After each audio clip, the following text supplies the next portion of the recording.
Во политиката има два принципи во тоа како се градат ставови и како потоа тие ставови прераснуваат во стратегија.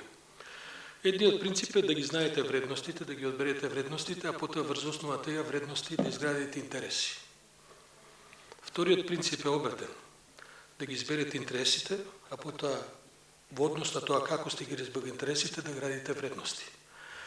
Идеалната ситуација е кога тие две работи би биле во баланс. Но таму каде што превладуваат вредностите, демократската компонента е појака, таму каде што превладуваат интересите, компонентата на стабилност е појака. Тоа е мојата прва поента која ќе ве замолам да ја запомните заради втората поента. Македонскиот политички модел ја редок и е практично единствен на Балканот кој што се обидува да се развие. Тоа е мултиетничка, мултикултурна, мултирелигијска демократија во унитарни рамки. Тој модел е единствен кој што се развива 27 години на Балканот, во други држави имало обиди за тоа, или пак тие обиди одат во друг контекст, во некакви федерални рамки и така натаму, или имате просто држави каква што е Грција, например, која е ултраконзервативна и која што во таа смисла, иако е демократија, не препознава овој тип на мултиетничност како што е Македонија. Гледате, македонскиот политички модел е животно врзан за либералниот консензус на Европската Унија.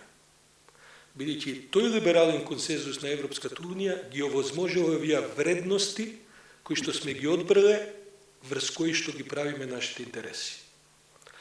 Проблемот што во овој момент, во последните години во Европската Унија превладува интересот за сметка на вредностите, врз нас се одразува многу лошо. Бидејќи Европската Унија е рамката, е конструкцијата на зградата што се обидуваме да ја изградиме врз онаа вредностна компонента кога Европската Унија разговараше за вредности и беше Унија на вредности. Таа историски не е прв пат да се врти повеќе код интересите, но сега де факто е свртена повеќе код интересите, па заради тоа кај неа превладуваат компоненти на дискусија за стабилност, мигранти, загрози, закани и така натаму. Така што нашиот пат кон Европа и кон Европската Унија е просто нешто без што не можеме да обстанеме. И затоа е безвезна уопште дилемата дали можеме во Европската Унија. Ние веројатно не можеме во Европската Унија. Односно тоа би била само една фаза историска во која што веројатно без Европската Унија ќе имаме многу поголеми предизвици кои што можно е да завршат и со некаков распад, односно со замена на овој модел што го сега градиме. Тој повеќе нема да биде мултиетнички, унитарен демократски модел, туку можда ќе треба да се вртиме на некакви босански, косовски сценарија или уште полоши. Ние тој модел го избравме 90-те години, Србија, например, реши да не го избере тој модел. Србија реши да поведе 3 војни и сите да ги изгуби. А да избереше таков модел, да, веројатно денеска во Белград ќе се зборуваше албански во парламентот, но моделот можеше да ги извади од таа несреќа во која што влегува. Грците се разбира не ни помислуваат на тоа. Тоа е втората поента зашто нам ни е потребна Европската Унија. И на крајот третата поента многу кратко, гледайте, климата која доаѓа ги дига сите чамци.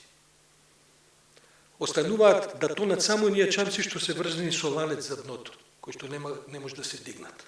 Тоа е приказната со македонскиот референдум за ова решение со Грција. Таа плима да не се секирате, ќе ги дигне сите чамци. Референдумот ќе успее, бидејќи најголем дел од граѓаните не се будат. Прашањето е само едно. Кој од политичките фактори ќе одбере да биде врзнат со ланец за дното? За нас тоа прашање, македонците, тоа не е неважно прашање, бидејќи ние, за жал, во историјата, ВМРО секако некако се случувало да остане од спротива на стратешките одлуки кои се носеле и кои биле вододелница во одредени историски контексти за Македонија. И за мене единственото прашање не е дали ќе помине референдумот, 100% ќе помине. Заборавете анкети, заборавете ова сега што тоа има да помине глатко.